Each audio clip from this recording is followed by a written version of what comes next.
जय जय श्री राधे रासेश्वरी पथ यूट्यूब चैनल पे आप सभी का स्वागत है। आज हम चर्चा करेंगे कि अधिक मास में पड़ने वाली एकादशी, पुरुषोत्तम मास में पड़ने वाली एकादशी, शुक्ल पक्ष में पड़ने वाली एकादशी का नाम कमला एकादशी। इस कमला एकादशी के व्रत का विधान एवं इस व्रत के करने से किस फल की प्राप्ति होती है, इसका हम श्रवण करेंगे। यह कमला एकादशी 27 मई 2026 को है। ज्येष्ठ मास के शुक्ल पक्ष की, अधिक मास की शुक्ल पक्ष की एकादशी कमला एकादशी।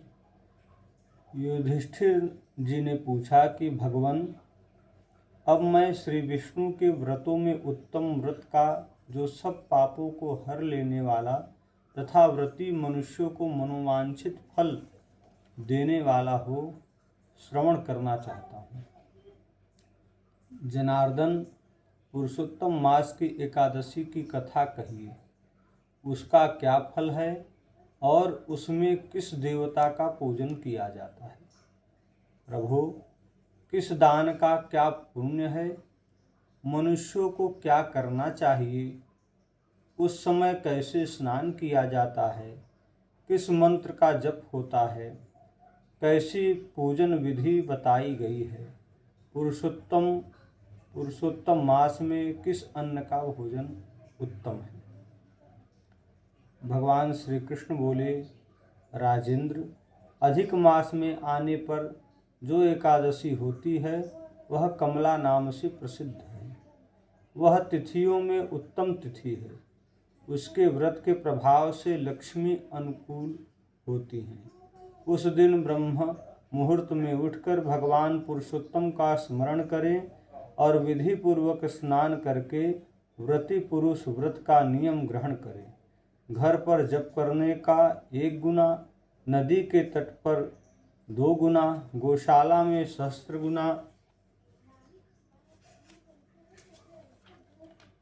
अग्निहोत्र गृह में 1000, 100 गुना, शिव के क्षेत्र में, तीर्थों में, देवताओं के निकट तथा तुलसी के समीप लाख गुना हो और भगवान विष्णु के निकट अनंत गुना फल प्राप्त होता है।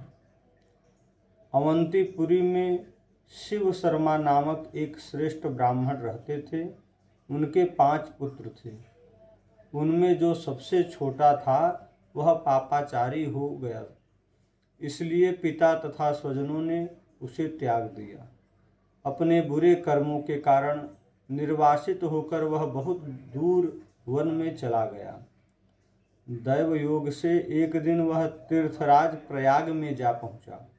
भूख से दुर्बल शरीर और दीन मुख लिए उसने त्रिवेणी में स्नान किया और फिर क्षुधा से पीड़ित होकर वह वहाँ मुनियों के आश्रम खोजने लगा। इतने में उसे वहाँ हरिमित्र मुनि का उत्तम आश्रम दिखाई दिया। पुरुषोत्तम मास में वहाँ बहुत से मनुष्य एकत्रित हुए थे। आश्रम पर पापनाशक कथा सुनाने वाले ब्राह्मणों के मुख से उसने श्रद्धापूर्वक कमला एकादशी की महिमा सुनी, जो परम पुण्यमयी तथा भोग और मोक्ष प्रदान करने वाली है। जय शर्मा ने विधि पूर्वक कमला एकादशी की कथा सुनकर उन सबके साथ मुनि के आश्रम पर ही व्रत किया। जब आधी रात हुई तो भगवती लक्ष्मी उनके पास आकर बोली, ब्राह्मण, इस समय कमला एकादशी के व्रत के प्रभाव से मैं तुम पर बहुत प्रसन्न हूँ और देवाधिदेव श्री हरि की आज्ञा पाकर वैकुंठ धाम से आई हूँ। मैं तुम्हें वर दूंगी। ब्राह्मण बोला, माता लक्ष्मी, यदि आप मुझ पर प्रसन्न हैं तो वह व्रत बताइए जिसकी कथा वार्ता में साधु ब्राह्मण सदा संलग्न रहते हैं। लक्ष्मी जी ने कहा, ब्राह्मण, एकादशी व्रत का महात्म श्रोताओं के सुनने योग्य सर्वोत्तम विषय है। यह पवित्र वस्तुओं में सबसे उत्तम है। इससे दुस्वप्न का नाश तथा पुण्य की प्राप्ति होती है। अतः इसका यत्नपूर्वक श्रवण करना चाहिए। उत्तम पुरुष श्रद्धा से युक्त हो गए वो एक या आधे श्लोक का पाठ करने से भी करोड़ों महापातकों से तत्काल मुक्ति हो जाती है।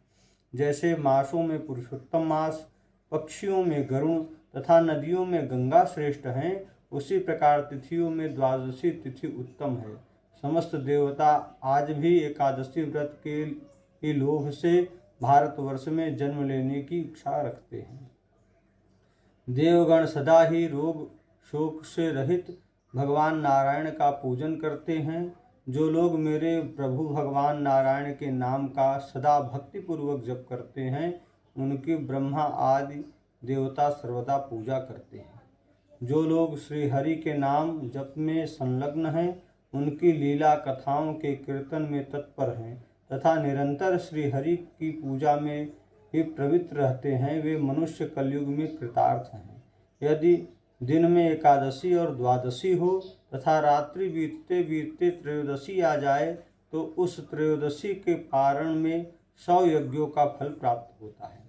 व्रत करने वाला पुरुष चक्र सुदर्शनधारी देवाधिदेव श्री विष्णु के समक्ष निम्नांकित मंत्र का उच्चारण करके भक्ति भाव से संतुष्ट चित्त होकर उपवास करे।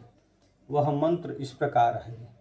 एकादश्यां निराहारः स्थित्वाहमपरेहनि भोक्ष्यामि पुंडरीकाक्ष शरणं मे भवाच्युत। कमल नयन भगवान अच्युत, मैं एकादशी को निराहार रहकर दूसरे दिन भोजन करूँगा, आप मुझे शरण दें।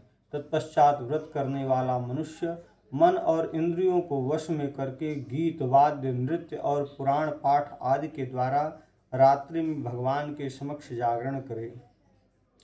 फिर द्वादशी के दिन उठकर स्नान करके पश्चात जितेंद्रिय भाव से विधि पूर्वक श्री विष्णु भगवान की पूजा करे। एकादशी को पंचामृत से जनार्दन को नहलाकर द्वादशी को केवल दूध में स्नान कराने से श्री हरि का सायुज्य प्राप्त होता है। पूजा करके भगवान से इस प्रकार प्रार्थना करे।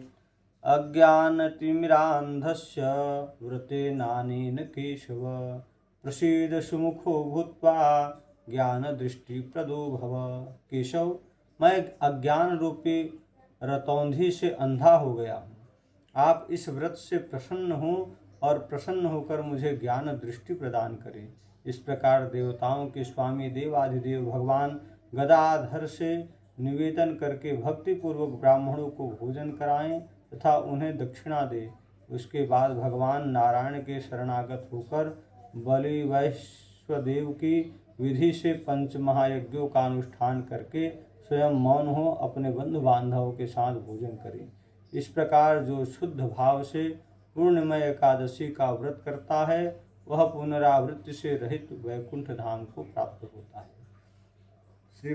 श्री भगवान कृष्ण बोले, राजन, ऐसा कहकर लक्ष्मी देवी उस ब्राह्मण को वरदान दे अंतर्ध्यान हो गई। फिर वह ब्राह्मण भी धनी होकर पिता के घर पर आ गया। इस प्रकार जो कमला का उत्तम व्रत करता है तथा एकादशी के दिन उसका महात्म्य सुनता है, वह सब पापों से मुक्त हो जाता है तथा इस पापनाशक तथा मोक्षदायिनी एकादशी के व्रत को करने के बाद, जैसा कि शास्त्र में बताया गया, द्वादशी के दिन ब्राह्मणों को भोजन करावें, दान दक्षिणा देकर इस अधिक मास के कमला एकादशी के शुभ पुण्य फल को प्राप्त करने का यह अवसर जो मिला है, इसको अवश्य ग्रहण करें। क्योंकि श्वास श्वास में हरि भजो, वृथा श्वास जनि खोए, ना जाने इस श्वास को आवन होए न होए। ये जो एकादशी है, मैं तो यह मानता हूँ कोई भी जो क्षण है हमारा जो बीत रहा है, यह पुनः हमें प्राप्त होगा कि नहीं होगा, इसकी कोई गारंटी नहीं है। इसलिए जो भी सत्कर्म हो सके वह अवश्य और अधिक से अधिक परिश्रम करके करना चाहिए। जय जय श्री राधे।